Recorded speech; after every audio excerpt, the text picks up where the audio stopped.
নমস্কাৰ বন্ধুসকল, কি খবৰ আপোনালোকৰ? আশা কৰোঁ সকলোৱে ভালে আছে।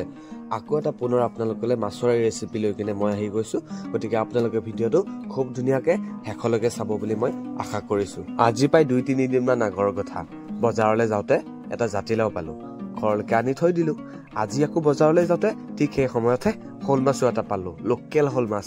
ভাবিলোঁ সেইদিনাখনতো নি থোৱা জাতিলাওটো আছেই, আজি যদি শ'ল মাছটো লৈ যাওঁ বিৰাটেই ধুনীয়াকৈ খাব পৰা যাব। গতিকে ভাবিলোঁ নিজেও খোৱা যাব, আপোনালোককো মই অকণমান বনাই দেখাবৰ কাৰণে পাৰিম।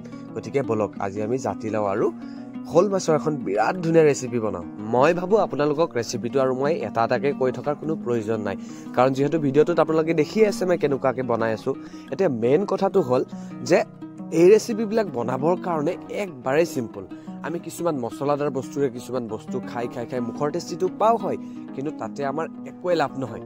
আৰু 2 নম্বৰ কথা, যিটোহে আজিকালি মানুহৰ গেছ, আপুনিতো ক'বই নোৱাৰে, যি খালেও গেছ হয়। কিন্তু এইবিলাক খাদ্য যদি আপুনি খাই থাকে, আপোনাৰ ঔষধ খাই থকাৰ প্ৰয়োজনো নাই, আপোনাৰ গেছৰ পৰাও নিৰাময় পাব। আচলতে ক'বলৈ গ'লে গাঁৱলীয়া পদ্ধতিত যিবিলাক খাদ্য আমি তৈয়াৰ কৰি খাওঁ নহয়, আমাৰ কাৰণে বিৰাটেই ভাল।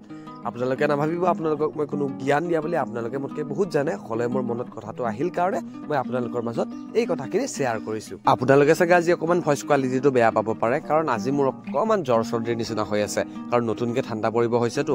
আপোনালোকেও সাৱধানে থাকিব। গতিকে আজিলৈ ভিডিঅ'টোৱে বাই।